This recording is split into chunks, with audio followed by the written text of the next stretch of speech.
Hi guys, it's been a challenging 24 hours and I want to offer an overview on the current status and the next steps. An overview on what happened and what we're doing to move forward with everything. The most important part is that after 24 hours with maximum pain, maximum pressure and all hands on deck, we can say that the funds are safe, that the problem has been identified, a solution has been deployed, and a recovery plan is complete in place. And we're ready to resume key modules and move forward. All this in record time. And this is what we are happy to report on. The key basic idea to understand is that challenges will of course inevitably come, and the only thing that we can choose is how we respond. Will we survive? Will we learn? Will we improve all these things? And this has been our thought process during the entire 48 hours. Let me go very briefly on the different stages that we went through and how they unfolded. Of course, it's 1 a.m. in the morning. I'm traveling outside the country. I reach the hotel and go through some updates in preparation to go to bed. 2 a.m. comes and I receive a call from the team that some strange activities are happening on the Maya decks. Of course, that's the point where we start to gather 3-5 team members, join a call, and we want to validate, verify if these are normal activities, if everything is working as expected, or if there's a deeper problem there. As we researched this part, we discovered that there's indeed a potential bug, critical bug, that could affect the entire process of the decks, could affect the users and so forth. And at that point, with the team, we discuss specifically the process of initiating a state of emergency.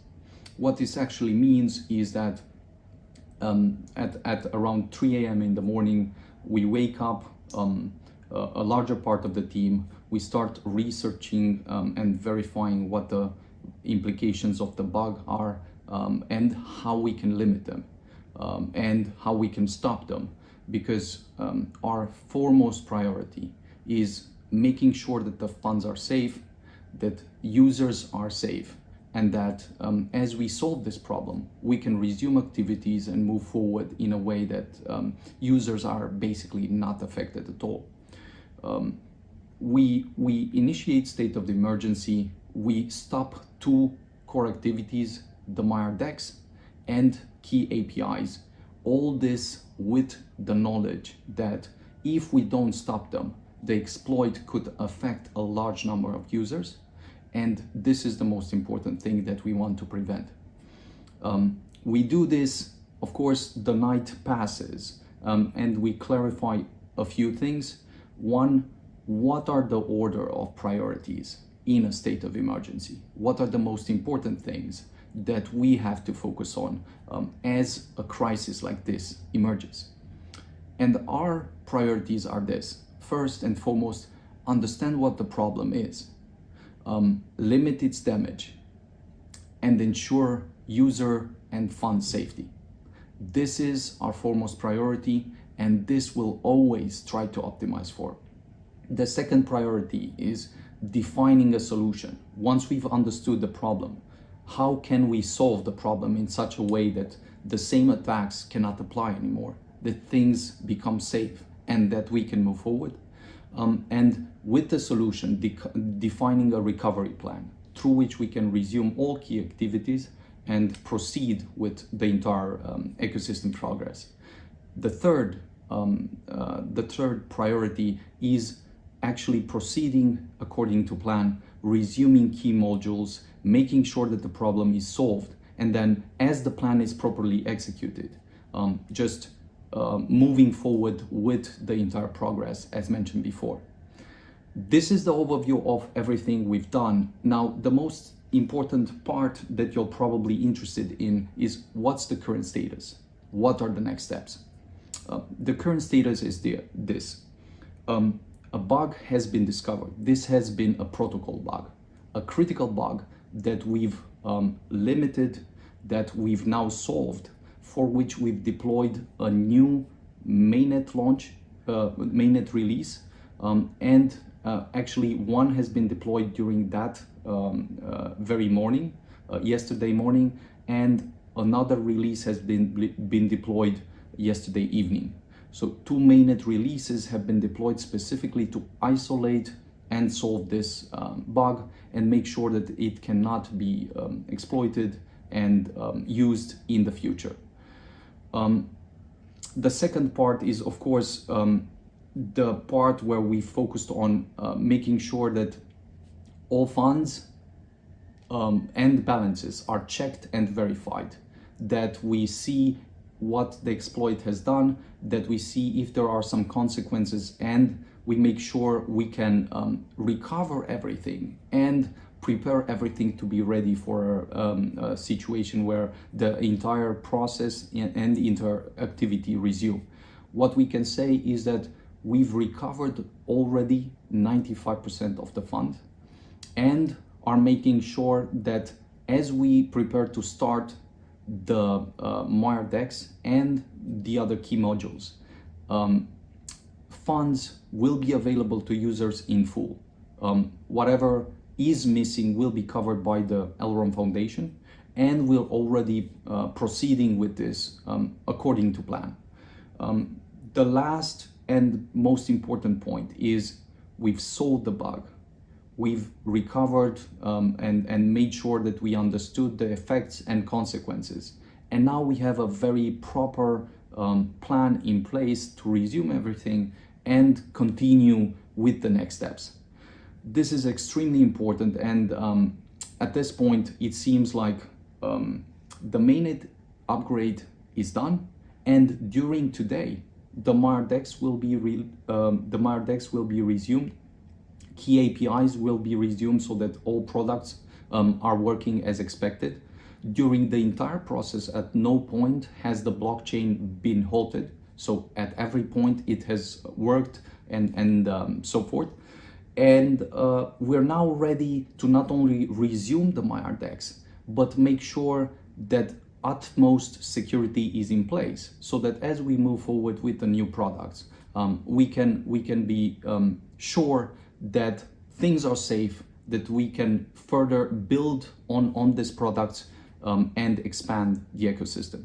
The swiftness and the decisive response is the one thing that has enabled us to have this conversation. All this in 24 hours.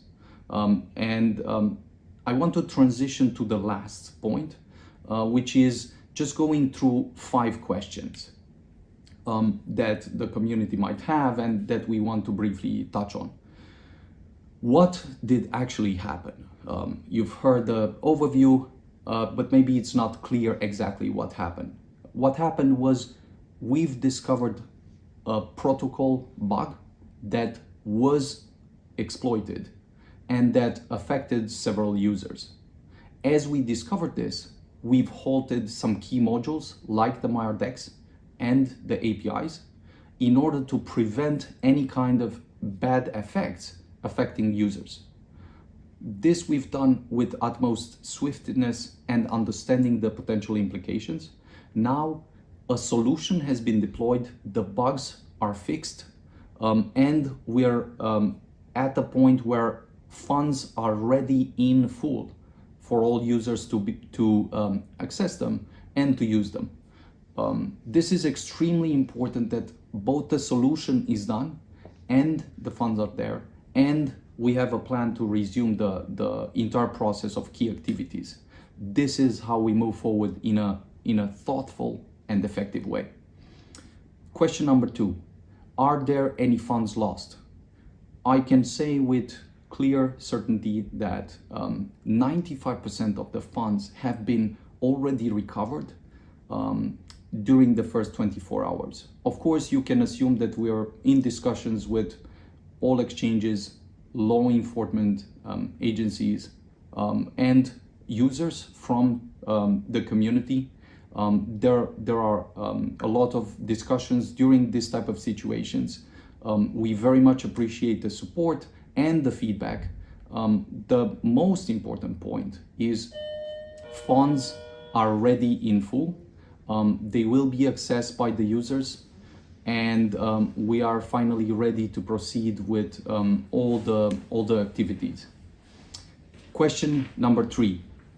What's the schedule to resume the activities for the Maillard DEX and everything? The most important part is, as I said, the mainnet release has been already done.